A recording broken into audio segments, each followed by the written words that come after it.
Welcome to another edition of the Craig Carton Show. Great to have you here. Tyrone Johnson here. As always, many of you may be new to the show, so we welcome all the newbies in here. But today is what we like to call on this program Fact Check Friday. Oh. All right, a little Fact Check Friday. So everything that we say on the show has been fact checked. Okay.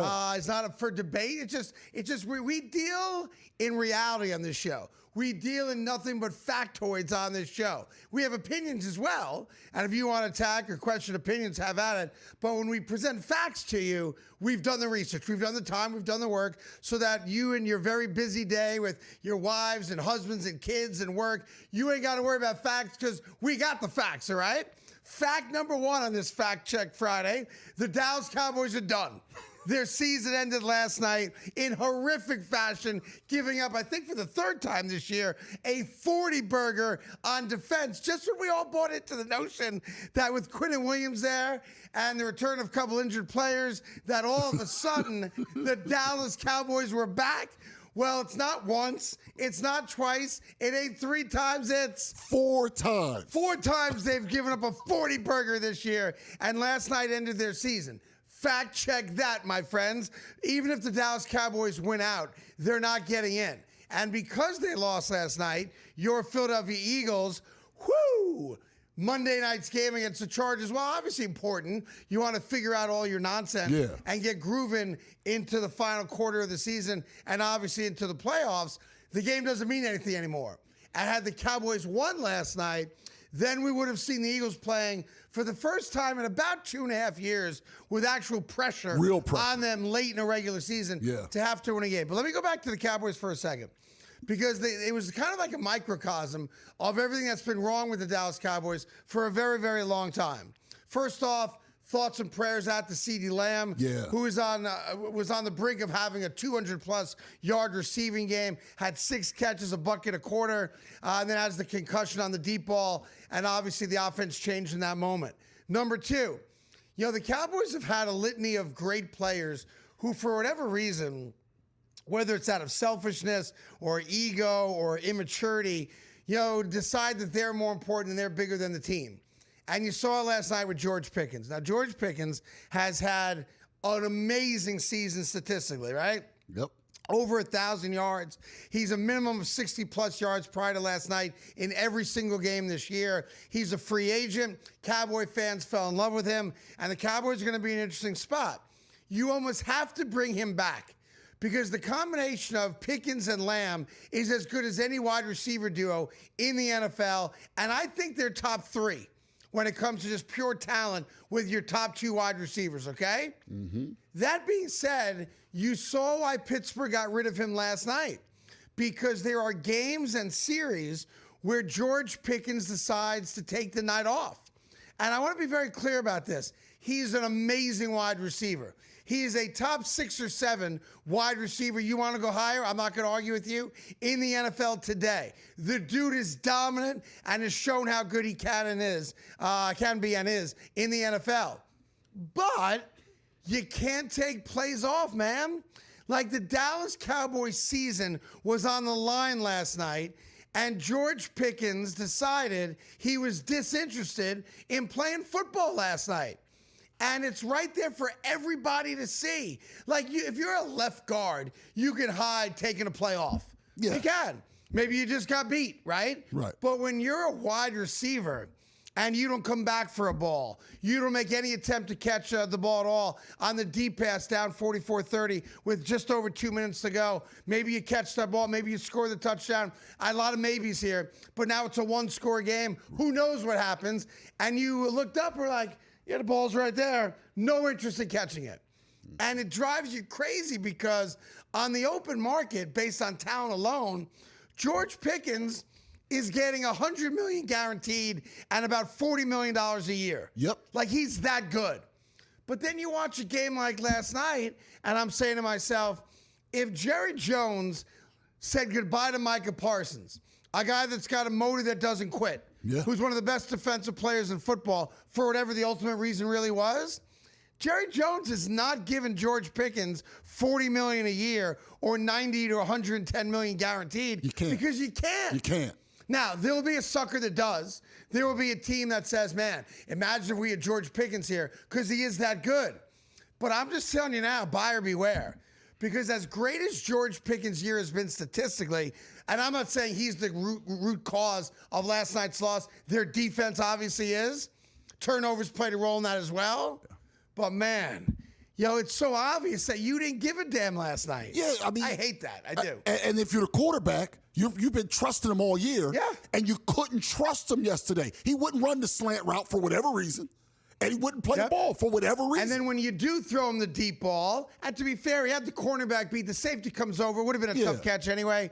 And the ball lands literally 3 feet from him. Doesn't make a play. And he doesn't even make an attempt to catch it. Doesn't even try. Because they're down by 2 touchdowns at that point. He stopped caring. He shut it down. He made a business decision last night. But there's another part of the Cowboy thing, not just George Pickens, that's bothersome to me. And it's the fact that outside of guys like me, I assume you, obviously, being a Philly guy, an anti-Cowboy guy, I'm going to take the leap of faith. You've said something similar, and you and I are probably in lockstep on this. Why does Jerry Jones get a free pass in Dallas? Exactly. Why does Jerry Jones get a free pass on the NFL Today?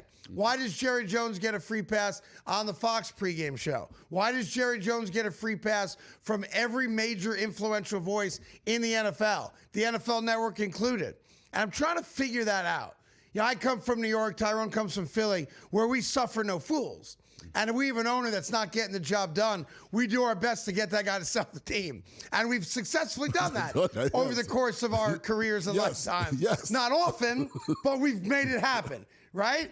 And I'm looking at it now, like you got Norman Brayman for Jeff Lurie, Harold Katz for multiple different owners, obviously. Pat Croce first, there was many over. The Wilpons for Steve Cohen. There you go. Like, we've done it. We've experienced it. And I'm trying to figure out, and I want to be clear, I love Jerry Jones. But Jerry Jones is a lousy, I don't want to say owner, but because he wears the hat of GM/president, he's a lousy executive. Yes. And under Jerry Jones's stewardship, let's just be honest about it, the Dallas Cowboys have been an unmitigated failure. But nobody ever talks about that. No one ever has the stones to say, Jerry, would you ever consider taking a step back and hiring a competent front office person to make the decisions to bring you closer to the playoffs or a title? Like, we are talking 30 years now without getting to an NFC championship game. Yes. In any other major metropolitan city, you would have been run out of town.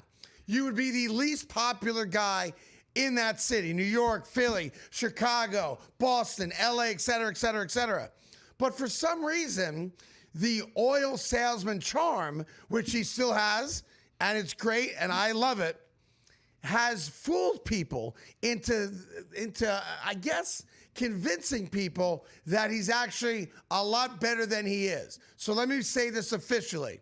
The number one biggest problem with the Dallas Cowboys today is the same problem it has been for the last 30 years. And the answer to that problem is Jerry Jones, period, stop. Yeah, you're absolutely right. And this is how long it's been. The last time he listened to anybody was when Bill Parcells was the coach. His last year was 2006. We're now coming on 20 consecutive years of a dictator, and they've won nothing. Yeah, now Parcells didn't win either. Romo fumbles the snap on the field. I'm just saying, but at least when Parcells was there, he listened to somebody. He deferred a little bit to Parcells. But since 2006, it's been a one-man wrecking crew of losing. Yeah, and to me, I love Jerry Jones. I do. I've often said in New York that I wish Jerry Jones owned the New York Jets, because at least I know we're going to go out there and pretend like we're trying to build a competent team. And he has spent a lot of money. I'm not suggesting he's cheap. He's not. But at some point, man, what's the definition of insanity? Doing the same thing over and over again and expecting a different result. Here's the reality if you're a diehard Cowboy fan.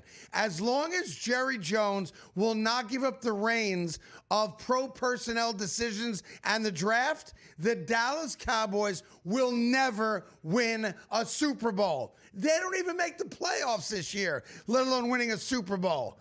I feel bad for you Cowboy fans. You've had the wool pulled over your eyes one too many times.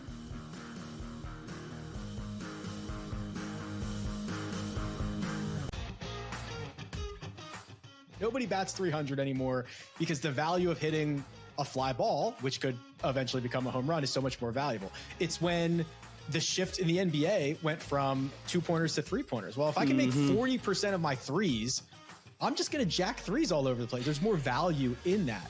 Well, there's more value in just like ripping driver most of the time. The Smiley Show, only on SportsGrid. Ole Miss got left at the altar, and Ole Miss decided, I'm either going to let her continue to embarrass me, or I'm going to have some self-respect and kick her ass out the door and lock it behind her and not let her back in.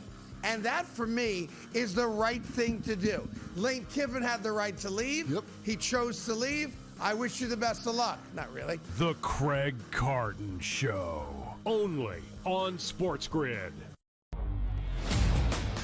You take a look at it, you say, all right, well, can they do this? But the one thing I know, every year I love the SEC championship game. Like this year, we're going to get a pretty good treat in the Big Ten because you have Indiana and Ohio State. But every single year, it's never like I don't have to watch that. Because the reason I bring that up is there's a game that's going to be on 8 o'clock that probably should just be played at midnight or 1 a.m. The ACC championship game. Like, things are not the same. The Early Line, only on SportsGrid. It's stunning to think that, right? And I had the over on the win total, or going into the year with the Patriots, was 8.5. I thought they could win 10 games. They've already won 10 games. And that is a stunning turnaround, to go from worst to first here. And they're not the only team that could do it. The Jaguars could do it too. They are right on that precipice here if they handle their business against the Titans the next couple weeks and, at least split between the Indianapolis Colts those two games. Fantasy Sports Today, only on SportsGrid.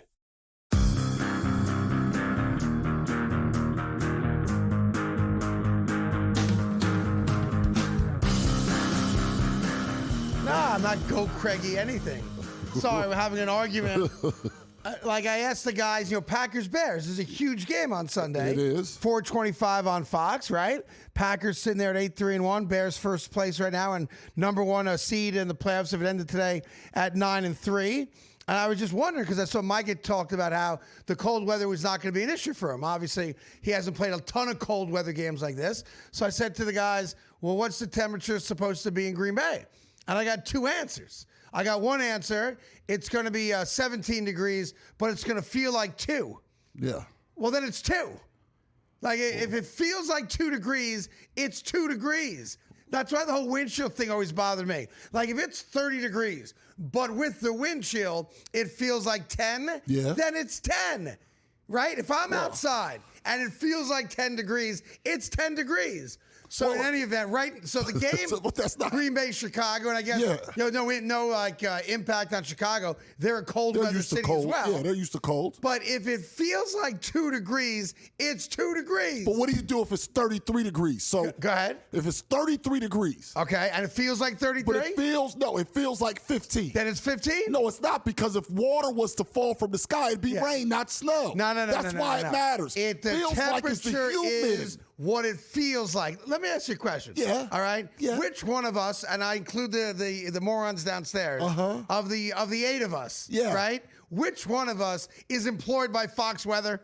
Which one is employed by Fox Weather? Yeah, that's right. Which one of us? Well, that'd be me.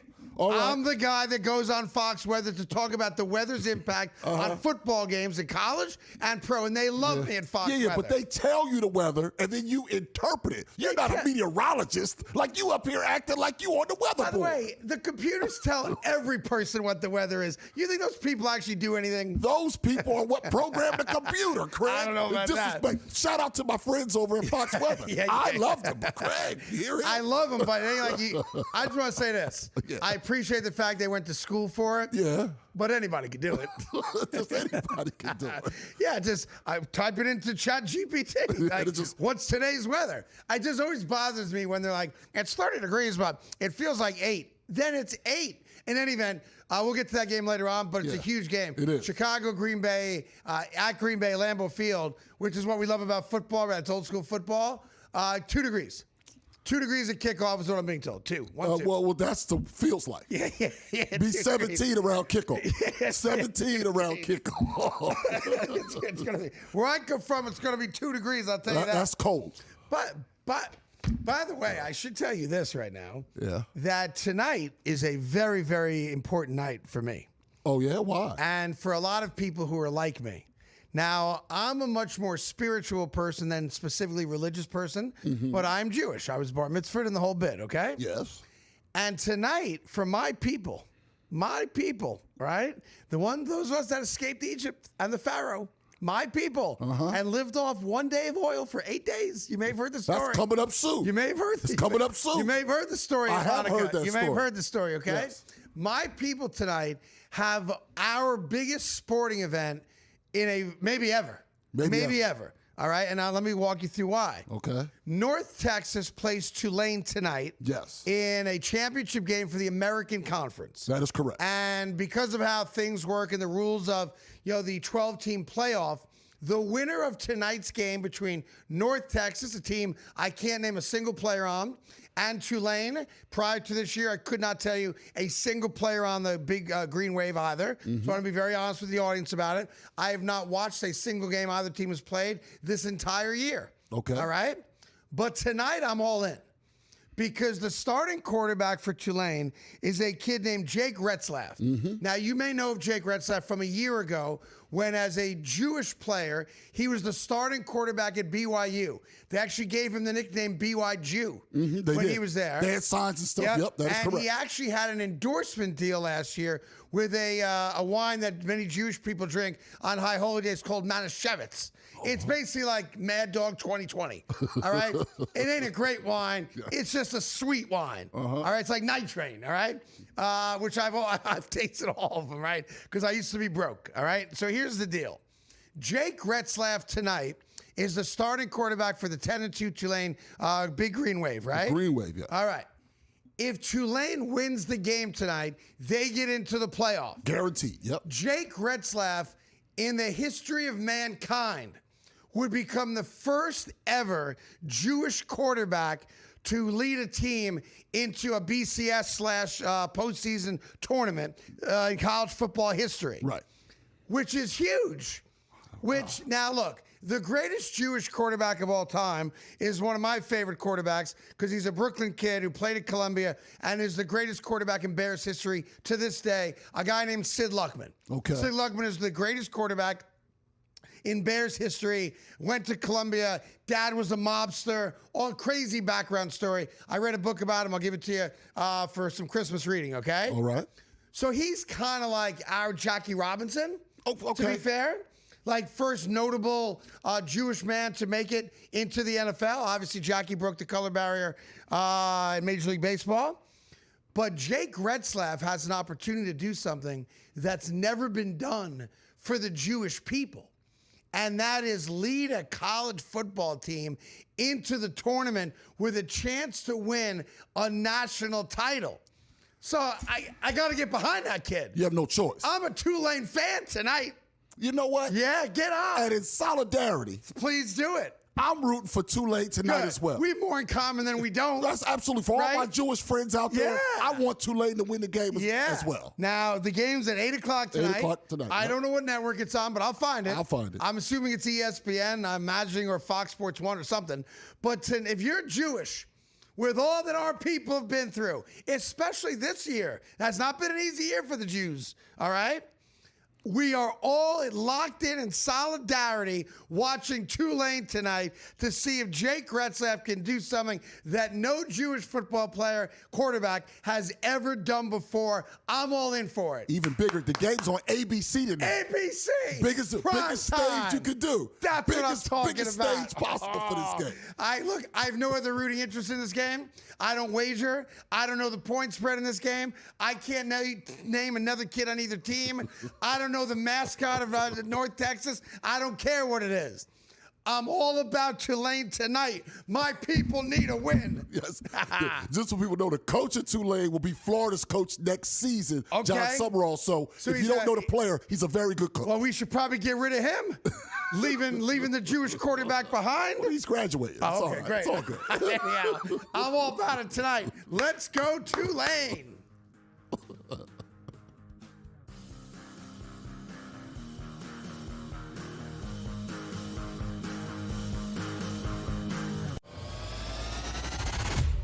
1 o'clock guy again, huh? Well, I didn't know I have to appease you. What do you mean appease me? I'm trying to get a read on you. Well, I don't. That's it. I don't want you to get a read. I said. Okay. What are you? You're on me like flies on rice. Well, I once watched you destroy an NFL team's season because you zagged so hard in the best bet segment. Pro Football Today, only on SportsGrid. The New England Patriots with Drake May, the Indianapolis Colts, who haven't had like recent success, maybe not so young, but not, they haven't had playoff success. Right. The Jags, it's a very fresh playoff picture, so to speak. And Chargers hanging on right now to that 5. And Kansas City, Scott, they're going to need to beat the Houston Texans on Sunday night. Now it's real. Yeah. They lose this game, they're not making the playoffs.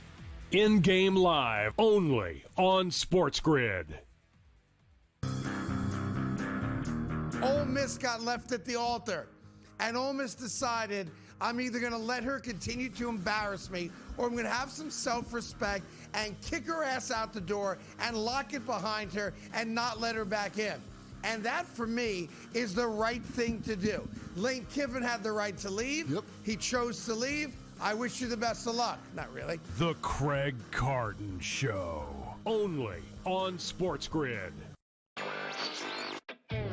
And FanDuel are getting ready to launch their own prediction market, so Polymarket will be coming back at a time when the competitive landscape is dominated by Kalshi, and soon it's going to have FanDuel and DraftKings in there as well, which I'm really eager to see what their products look like and how the timing kind of impacts the use of Polymarket. Will it be number 1 in the App Store for the next couple months? Who knows? Newswire, only on SportsGrid.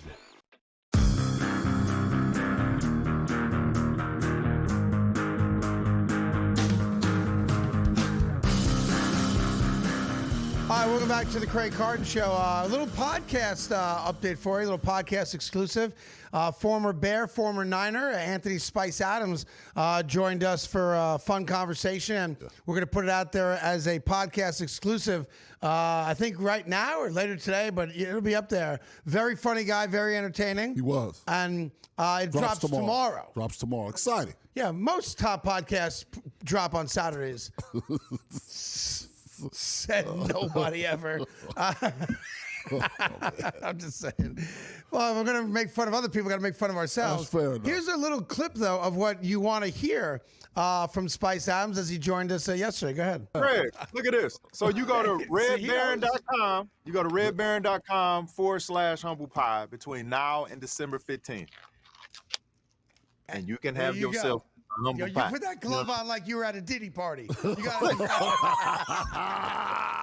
You put that glove on before. That's not your first time putting on a glove. We saw it. That's not your first time putting on a glove, Spice. Hey, we gotta relax. We gotta relax, okay? You trying to go to fisticuffs out here, man. You just put them out. I'll tell you, you'll hear the entire interview in a Saturday. Wow, a Saturday podcast release exclusive. Good dude, though. Played 9 years in the NFL. Yeah. Played for the Bears. Was drafted by the Niners. Played with T.O. and Jeff Garcia. We talk about all that stuff and the spicy pizza as well. Hey, let me just acknowledge something before. I know it's a quick segment here. LeBron James did something last night I didn't see coming. So LeBron and the Lakers in a close game, tie game. Mm-hmm. Clock ticking down. LeBron's got the rock. Top of the key is where he gets it. Yep. And he's got a choice to make.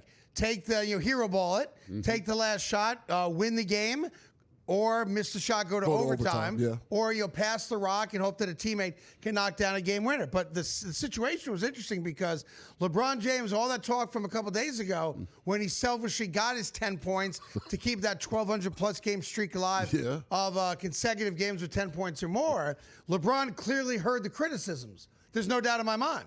I know LeBron and his people monitor what I say on this show and what other people say negatively about him, and he took a little butthurt to the comments made about the fact that he was more important for him to score 10 points than for anything else happened. Butthurt? Yeah, where did that come from? Fair criticism. He doesn't like fair criticism. So all of a sudden we found ourselves again last night in the same spot. 8 points, not 10. Ball in his hand. chance to worst case scenario go to overtime, make a bucket, get to 10, keep the streak alive, or take the shot, get to 10 and win the game, or pass it up. And if Hoochie Mama doesn't make the shot, you can still get to 10. And LeBron James, sensitive to the criticism from just 48 hours earlier, that's did why. the right thing. And instead of taking the shot, which you know he's going to miss because he's the worst end of a quarter, end of a half, end of overtime shooter in the history of basketball. Not true. Decides to pass it to Rui Hoochie Mama, who makes the shot.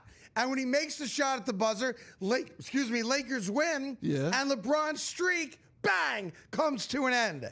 And I just want to say, LeBron, I appreciate the fact that you listen to me. And I appreciate the fact that my words reach your soul. And I appreciate the fact that you are saying, without saying the words, you know what? Carton was right. After all this time, I've got to admit that Craigie Carton was right, and I got to stop being a stat-padding, selfish basketball player. Sometimes it's not about me. Sometimes it's not about my personal records. Sometimes it's about doing the right thing. And for the first time since he became a Laker for sure, he did the right thing last night and said, okay, I'm willing to risk my dopey streak that means nothing to anybody but him, come to an end by making the right basketball play. And I'm glad I had an impact on how you play basketball, LeBron. I'm here for you every day. If you ever want any more advice or help, you just come calling. I'm here for you. And memo to one of my favorite actors and comedians of all time, Jamie Foxx. Yeah. How do you like me now, Jamie? Because now LeBron's doing what I tell him to do all the time. No. We're getting you checked after the show. What happened? This is the craziest rant in the history of crazy. Not a rant. You're talking about the player with the fourth most assists in the sports history. Well, he's played more games than him. No.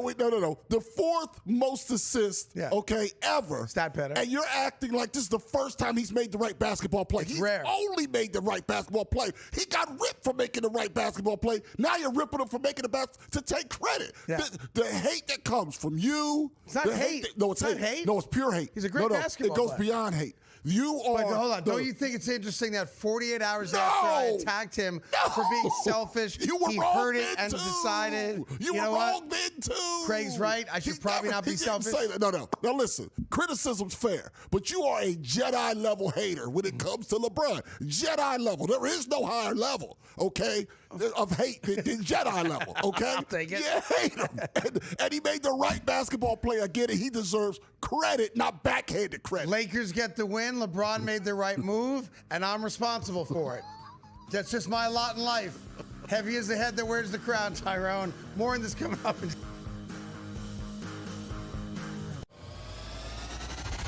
Now you're a 1 o'clock guy again, huh?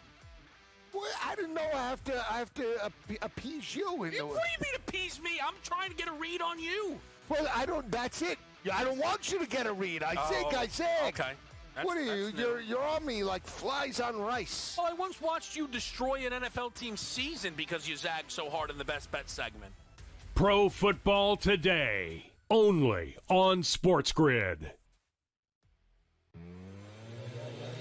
The New England Patriots with Drake May, the Indianapolis Colts, who haven't had recent success, maybe not so young, but not, they haven't had playoff success. Right. The Jags, it's a very fresh playoff picture, so to speak. And Chargers hanging on right now to that 5. And Kansas City, Scott, they're going to need to beat the Houston Texans on Sunday night. Now it's real. Yeah. They lose this game, they're not making the playoffs. In-game live, only on SportsGrid. Ole Miss got left at the altar, and Ole Miss decided, I'm either going to let her continue to embarrass me, or I'm going to have some self-respect and kick her ass out the door and lock it behind her and not let her back in. And that, for me, is the right thing to do. Lane Kiffin had the right to leave. Yep. He chose to leave. I wish you the best of luck. Not really. The Craig Carton Show, only on SportsGrid. And FanDuel are getting ready to launch their own prediction market, so Polymarket will be coming back at a time when the competitive landscape is dominated by Kalshi, and soon it's going to have FanDuel and DraftKings in there as well, which I'm really eager to see what their products look like and how the timing kind of impacts the use of Polymarket. Will it be number one in the App Store for the next couple months? Who knows? Newswire. Only on SportsGrid.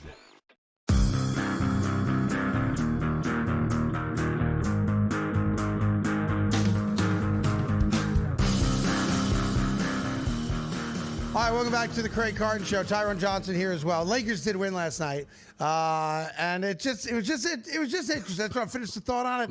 It was just interesting that 48 hours after, I bury LeBron for being a selfish, egotistical narcissist, and I know for a fact that people at Clutch and people in his world listen to the show and are not big fans of mine because I'm the rare guy that can't be bought by them, and I'm not going to be an ass kisser. It's just not my style. The reality is that he heard it, and in the same exact spot, he decided to do the right thing this time and not pad his stats and not keep a meaningless streak alive. And he did the right thing, and the Lakers won because of it. How do you say same exact spot? One, they're down 30. This was a tie game with 3 seconds left. They are not at all the same situation. I'm applauding LeBron for doing the right thing. It's very rare at this stage of his career that he does the right thing. Much like when he was, talking to the other team the other night, and JJ Redick's trying to get him to play basketball and how to call a timeout because LeBron's not really on the court or in the game. Yeah. Stat padding all the time. Well, last night, LeBron James did something amazing.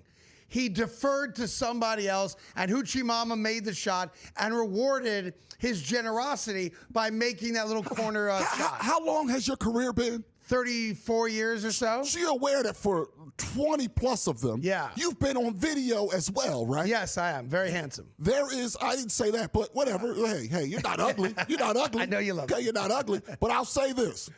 You know there's video of you complaining. It's on video about LeBron passing too much at the end of the games. Now you're praising him for passing. You have video, not other people. Yeah. Because no one's ever got rich ripping LeBron. That's never happened before. Bayless. But you have video, saying that he shouldn't pass late in games, and now you're saying because early in his career, early in his career, when he gave the ball up, it's because he was scared of the moment. The moment was too big for him. I remember Kobe Bryant even said to him at an All-Star game, "It was an All-Star. Shoot the ball. It was an All-Star game. Shoot the ball. It was an All-Star game. We're giving you the ball to shoot it. Shoot the ball." He was afraid to shoot. Or he was making the right basketball play. LeBron James has a good reason to be afraid to shoot the ball with the clock running out. He is, in the history of basketball, the worst shooter, statistically, in the history of the game when it comes to last-second shots to force overtime or to win a game. That being said, and here's the problem with you, Tyrone, and people like you. Me? I'm trying to say something positive. You did not. About a guy I don't like. You called him a narcissist? You say that's being nice? Yeah, being nice. Stat patter, that's being nice? I'm being nice. You're not being nice. I'm saying I feel all those ways about him, but I'm also very honest with the audience. Last night, LeBron James did something that I didn't think he had in him, and that was deflect. It wasn't about him. Now, maybe he's afraid to take that shot. I don't know, but it doesn't matter.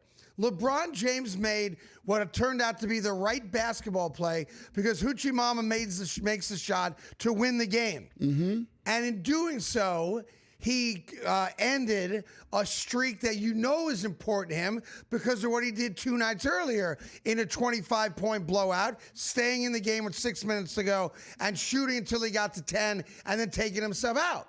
So I know how important the meaningless streak was to him. So that's why I was so pleasantly surprised when he actually gave the ball up. And I want to be clear. I don't wake up every morning saying, how am I going to find a way to be critical of LeBron James? LeBron James, for me, is like Christmas morning every day. He just gives you stuff. He gives you gifts every day that warrant criticism. No. Today is not that day. Today is the day where LeBron James did something so great that there's no criticism allowed or involved in my commentary of the Lakers win. Well done, LeBron. You became a team player last night. Became a team player. Now this is Fact Check Friday. Fact Check Friday. Never say anything wrong. So I looked up the buzzer beaters. Do it. Just because I wanted to. And in his career. Yeah, he's the worst. Kobe has 8 in his career. And, 8 what? Buzzer beaters. Okay. How many did he attempt? Hold on. He attempted more than LeBron. Okay. Also, you know how many LeBron has? No idea. 8. Yeah. Michael Jordan, who took the most, has 9. That's more than 8. No. But he took more than LeBron because he didn't pass. Because he's not afraid to shoot. Your You know stat- the Michael Jordan quote? What's the famous Michael Jordan quote?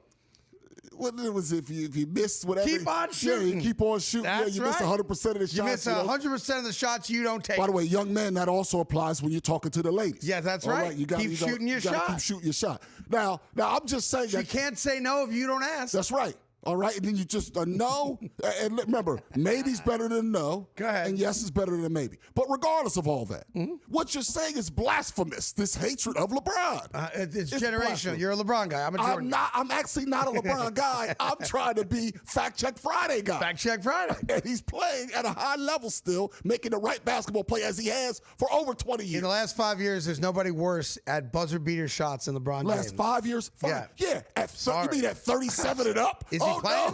No. He's still playing. Anyhow, congratulations, LeBron. You did something good last night, and your team won because of it. Maybe you'll do more of that. And now that the streak's over, I assume scoring 10 points no longer means anything. So you're not going to see LeBron if he only has 6 points in a game they're down by 30 in with 5 minutes to go because you're not trying to keep a Fugazi record alive.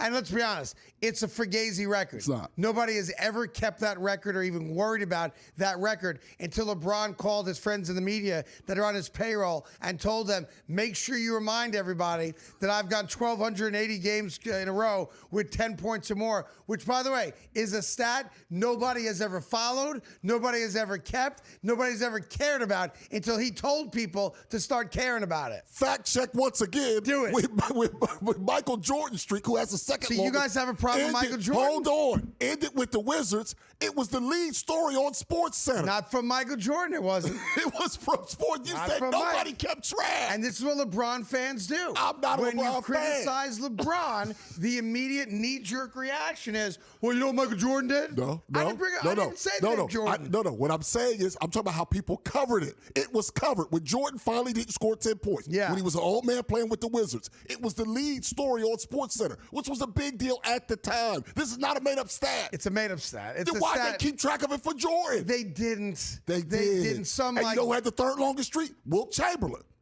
But no one's ever said, I wonder who's got 10 LeBron, points or more. LeBron, 400 games under Jordan, and then like 100 games under Wilt.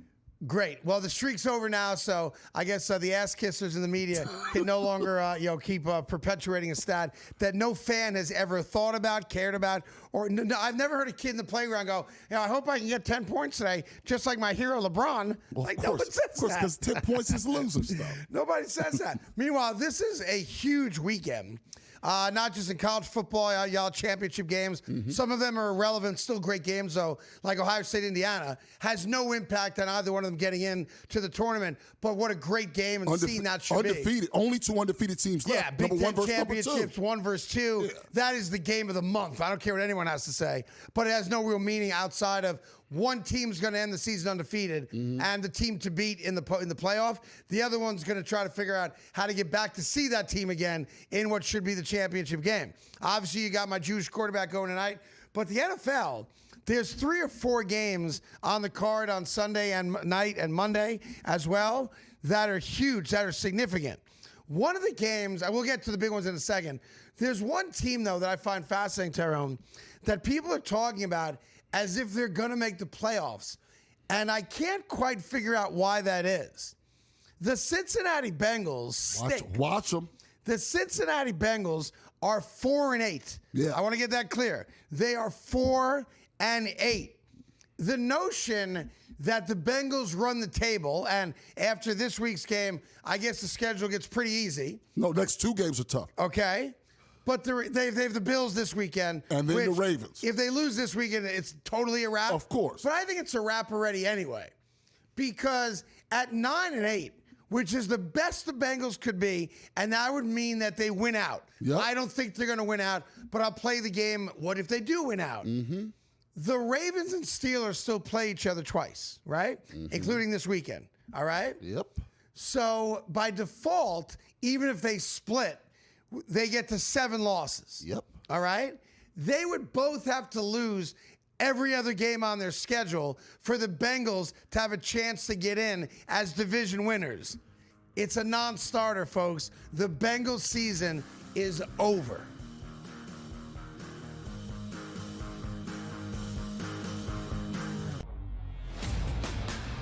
just can't quit Josh Allen. He's at a 16% chance. And then the Baltimore Ravens. Ooh, don't count Lamar out. The Indianapolis Colts and Daniel Jones and Shane Steichen. And then there's those Kansas City Chiefs. But I got to tell you, Joe, you see how we're going lower and lower on this list right here? I'm telling you, a nice little wild card down there. You plunk $100 back and get paid $1,429 back on the Houston Texans. The Early Line, only on SportsGrid. You've got an 18-1-6 hockey team. You've got a 10-2 football team. So the best record in hockey, the best record in football, and top 5 in the NBA with Jokic and the gang, and the Nuggets at 14-6. And I'm saying to myself, what other town comes close to that? The Craig Carton Show, only on SportsGrid. You then had a sensational game with the Bears and the Eagles. Who knew how great the Bears were in terms of blowing out the Eagles and maybe having the NFC race go topsy-turvy. And then you also had the 2 NBA games. So it was a big win, I thought, for Amazon for their first ever really big Black Friday day. I think it's something we see them doing now forever on that Black Friday. Newswire, only on SportsGrid. Football contest season is back, and so is the Las Vegas Football Contest Show. Season 2, the sharpest football contest show in the land. Focusing on all 3 Circus Sports contests and the Westgate Superbook Super Contest, we handicap the games and release our contest picks every week of the season. Featuring Super Contest champions Brady Cannon, James Salinas, and former NFL player Mike Pritchard, all team will have you prepared this season like none other. Check us out every weekend right here on SportsGrid.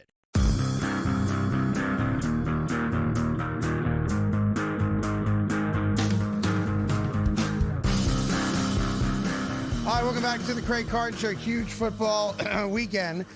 Some news and notes, just random stuff around the leagues, if we can. Dallas Cowboys season ended last night. We're all confirmed on that. I don't care how you want to work the schedule, massage the schedule. It's a wrap. They lost last night, and CeeDee Lamb probably out for at least 1 game, concussion protocol. I give them credit for fighting back, get into it. But their season ended last night. Detroit's, by the way, is not guaranteed to get into the postseason either. You got to keep an eye on what happens with Green Bay and Chicago. But the Lions could find themselves still on the outside looking in. And I don't think just because they put a 40 burger on the Cowboys last night that the Lions are quote unquote back. I don't. There's something wrong with the Detroit Lions, and maybe it's play calling. I don't know. But you see the schedule right there. It's not easy. Got the Rams still on the schedule. Yep. And the Bears on the road still left on the schedule. Yeah, so could the Lions win out? Yeah, they certainly could. I'm not expecting them to. Me neither. It's the Bill Parcells line, and I'm not a Bill Parcells guy. Your record is what it is? You are what your record is. Whatever. Yeah, that's what it was. You are what your record says it is, or something like that? Yeah. Yeah, I mean, you're a couple games over 500, which brings me to the Kansas City Chiefs. You had all those, Fugazi Chief stands out there. Oh, we're going to run the table. Dude, you're a 500 football team. 12 games into the season, 500 football teams don't run the table. They don't even get a seat at the table. And I thought McDuffie, one of their talented defensive backs who spoke this week about kind of where they're at, first time in the Mahomes era that they're in this spot, 500 on the outside looking in. I think they're the 10th or 11th seed right now in the AFC. So they got a lot of teams to jump, and they lose the tiebreaker against almost every one of them. As you see the playoff picture right there. McDuffie had an interesting point, though. I'm paraphrasing it, okay? Yeah. So I don't want to put words in his mouth, but essentially what he said, among a lot of things, was we don't react well when they call a penalty against us. And if they call a penalty, whether we like it or not, we just have to accept it and move on. And I was so glad, and again, that's not a direct word-for-word quote, but I love the fact that McDuffie said that A, he's a great player, B, he kind of gave you an inside look at what I've been talking about, and that is, the gilded life that the Chiefs have been living in the Mahomes era, where all the big calls have gone in their favor historically, which is why you go to 7 consecutive AFC championship games, 3 consecutive Super Bowls, 5 overall, et cetera, right? Like they've never not been to an AFC championship game since Mahomes became their starting quarterback, which is crazy. And they deserve a lot of credit for that and the mini dynasty that they were, because they're not anymore. But when McDuffie says to you, we don't react well when they throw flags against us, just feeds into my narrative for the last 3 or 4 years. And that is, they've never done that to you. You've always been the benefactor of an outrageous call, a crazy call, a call in the biggest moment of a game that has always gone the Chiefs' way. This year, it hasn't gone their way. Now, you can make an argument that they got screwed by the refs in the loss against Dallas on Thanksgiving. There's a lot of calls against And I'm with you on that. There's a lot of calls. The far majority of calls that were questionable went Dallas's way. Yeah. And if you want to gripe about that, I got deaf ears because I don't want to hear Chiefs fans complain about officiating. Right. Much like for a long time, I don't want to hear Cowboy fans complaining about officiating because they got the calls, and Brady's Patriots got the calls because that's what happens. And you've gotten all the calls. But the fact that McDuffie put words to it just, to me, plays into the fact that for everyone that hates me for keeping the narrative alive, that's the reality. And the reality you have to come to terms with if you're in Kansas City, which I know I'm repetitive about, but I'm going to say it again. You have not won a single Super Bowl on merit. Not one. And I don't mean that you didn't win a specific Super Bowl game on merit. I mean the journey to the Super Bowl. Every Super Bowl that the Chiefs have gone to, I can show you a handful of games, not just one, in which they wouldn't have gotten there without the help of the officials. Yep. And I'm not saying good calls. Good calls are good calls. If you commit a holding penalty, it should be called. If you commit a defensive pass interference, it should be called.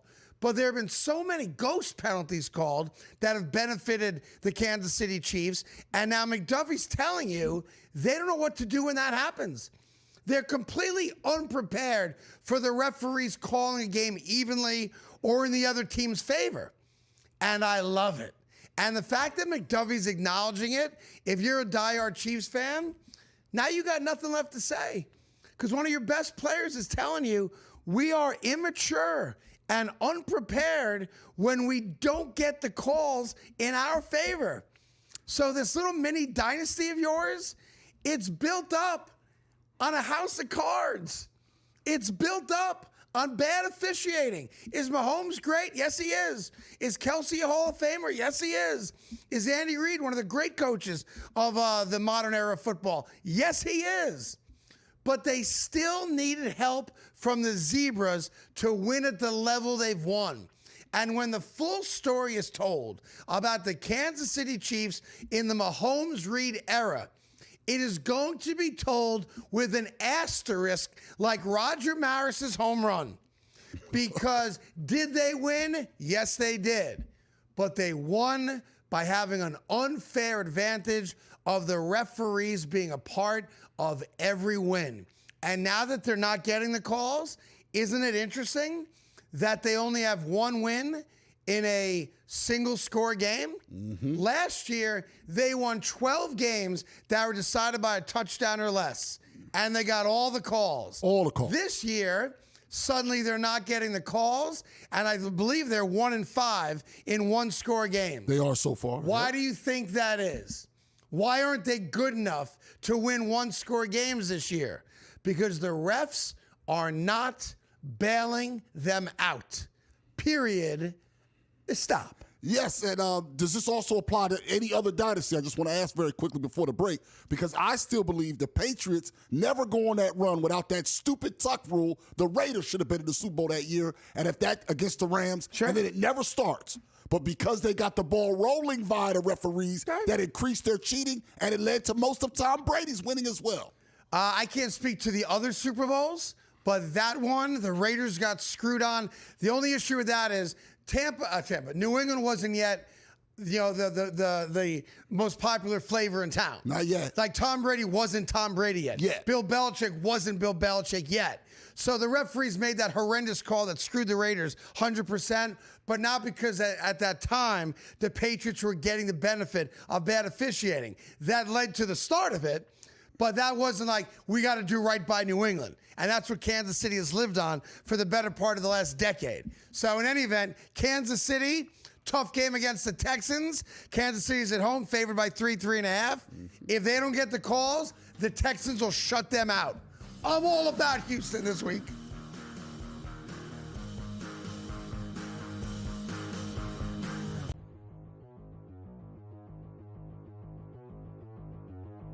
Let's play our game of buy or sell. Let's get to the quarterbacks for next year. Mac Jones will be an NFL starter to begin next season. He's looked great. Brock Purdy has not. Buy or sell? You look through the NFL here. Miami, Jets, Cleveland, Raiders. I'm just going Arizona, by division. Minnesota. Arizona, definitely. Minnesota. Definitely. Raiders. New Orleans will probably go with... I mentioned Can the you Raiders. just say buy and move on, please, to the next question? Because It's a you know buy. it's a buy. Yeah. Okay. It's a buy. It is a buy. He's right. He'll definitely be starting for somebody there, right? He has had a nice season. He'll start for somebody. Jets. Buy. Gardner Minshew was a starter in the NFL year after year for the next guy in waiting. I mean, this keeps happening. You think that Mac Jones is not going to be a buy? All right. Daniel Jones will finish the season as a better fantasy quarterback than Justin Herbert of the Chargers. Both players, George, have slipped quite a bit in November here. Broken fibula. No, he's not going to finish better than Justin Herbert. I don't know if he's going to finish the season. You got to think if they were playing better, maybe he was sitting out a week or two. But they've been struggling, trying to win that division. Big games now against Houston, that they're sort of pushing him in there. No. I know the offensive line for the Chargers is horrific. I get it, but no, I'll say Justin plays a little bit better. I'm buying it. I don't like what I see with the Chargers at all. Can't run, can't throw, can't play defense. Feels like Harbaugh's getting a little Broken desperate. fibula.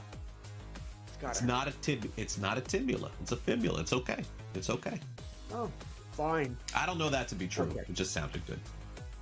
Fantasy Sports Today. Friday starting at 3 p.m. Only on SportsGrid.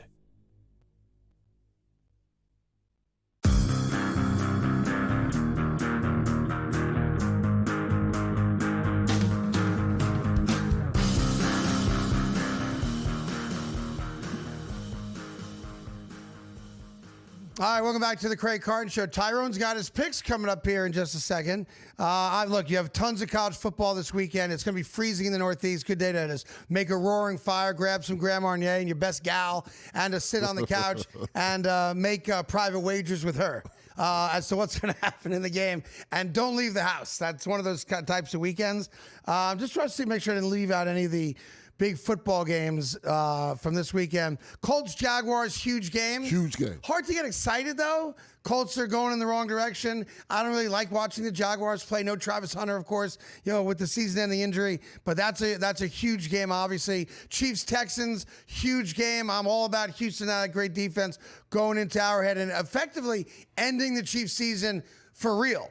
Like, if the Chiefs don't beat the Texans, they're like the Dallas Cowboys. It's a wrap. Mathematically, are they alive? Sure, why not? But it would be a complete wrap. The Chiefs would be eliminated from the postseason. But before we get to your picks, there is a story that the NFL is always trying to find a new location for a Super Bowl. Yeah. It's usually at San Francisco this year. New Orleans gets it. Arizona gets it. L.A., SoFi. SoFi gets it.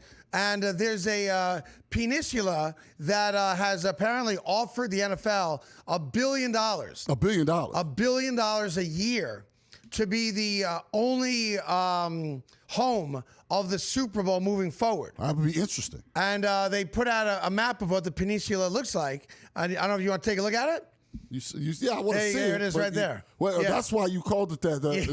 Right, that's right that's there. not a peninsula. Yeah, it's a peninsula. Yeah. See, it's got water on three sides. That makes it a peninsula. Yeah. I know. By the way, I don't know if I want to put the Super Bowl on that piece of land. No, I'm not comfortable there. I'm not comfortable there. Maybe on the mainland to the right. Yeah, it feels like, I don't know. And then you got the bottom of it, sometimes they say it's very humid. Down there, at the bottom, I can see that, yeah. Swampy even. Sometimes swampy, they say. Yeah, it's a thing. All right, take it. Why does that exist? Why does that exist? All right, Tyrone, what is your record this year on your picks? I think I'm 25 and 13, 25 and 12. 25 and 12. 25 and 12. All right, so it's a great record. If you're going to wager, have a plan going in. If you lose, I know you're going to be pissed, but don't chase bad losses with more of your good hard-earned money. Live to fight another day. Bet responsibly and recreationally. And if you like Tyrone's picks, great. Follow him. But if not, you can certainly make your own picks. And always use the the tools that companies provide you, like wager limits and deposit limits and time limits, and don't make wagering a way to make money. It is not a way for you to earn a living. With that, we go to Tyrone and his big picks. Yes, got 2 in college, 1 in pro once again this week. I start off. You better have Tulane and my main man. I didn't pick that game, but I like Tulane. Air Manischewitz. But I'm starting in the Big 12, where you have another rematch. There's a few rematches this week during these weeks. I like BYU this time, plus the 12.5 versus Texas Tech. BYU kept the coach, right? The coach, I guess the Crumble founders, BYU grad, put up a bunch of money for him. A bunch of money, and Church of the Mormon Church as well. Yeah. Okay. Picked in money, and they kept them. They were the ones who parted with the Jewish quarterback, so I think they're going to lose the game, but I'm picking them to cover the 12.5 against Texas Tech. All right. Then we go over to the game, number 1 versus number 2. BYU can still get in or no? They can still, if they win, they're in. Okay, got it. If they win, they are in. Texas Tech would also be in. So the winner of this game is in. That would likely knock Notre Dame out, actually, if BYU won. But BYU is able to win. So it's a big game for a couple of reasons. Okay. I'm going to number 1 versus number 2 in the Big Ten. I like Ohio State minus the 4.5 versus Indiana in the game. Indiana's real. I just think that Ohio State just has more guys and a couple of plays. I think they're going to win by a touchdown, but I got them covering in that game. I like Cignetti. I like Indiana. I have no feel based on the spread of that game, but Ohio State's run defense is badass. I'll tell you that. And they've been running the ball. A guy named Bo Jackson. We've never heard a running back play well before named Bo Jackson. Nice. Ohio State's running back has really emerged as the season's going on. And we go over to the NFL. The Bears are feeling themselves right now. I think they're going to be humbled for a week. I like the Packers minus the 6.5 in the cold. 2 degrees. Against the Bears, yes. 17 degrees. Feels like 2.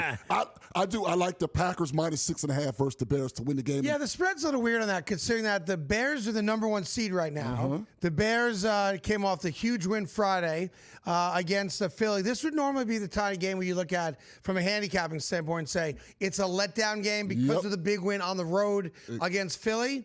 The only reason I don't feel that way is because it's a division rival. Right. And this game's for first place. Right. By the way, if Green Bay wins, they become first place in the division. The spread, though, is weird to me. I think that spread should be less. So I'm with you. I would go with Green Bay in that game as well. It just spoke to Now, me. Green Bay's not been great at home this year. They have not been. You lost to Carolina at home this year. But I would probably take that same side. Enjoy your weekend.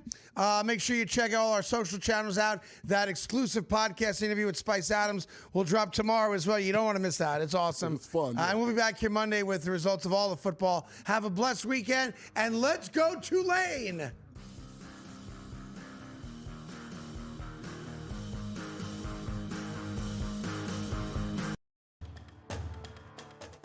They have a bigger talent pool potentially, and they're going to give them anything it takes to potentially get this team back to a national championship. And if you want to set a legacy, you could maybe have one good year at Ole Miss and maybe potentially, 5 or 6 9-3 campaigns, but you're not going to make the playoff each and every season, or at least that's the mindset. You have a better path at LSU or a bigger school. SportsGrid's College Football Today. Now you're a 1 o'clock guy again, huh? Well, I didn't know I have to appease you. What do you mean appease me? I'm trying to get a read on you. Well, that's it. I don't want you to get a read. I said. Okay. What are you? You're on me like flies on rice. Well, I once watched you destroy an NFL team's season because you zagged so hard in the best bet segment. Pro Football Today, only on SportsGrid. Everyone has just been lying about this whole thing. Okay.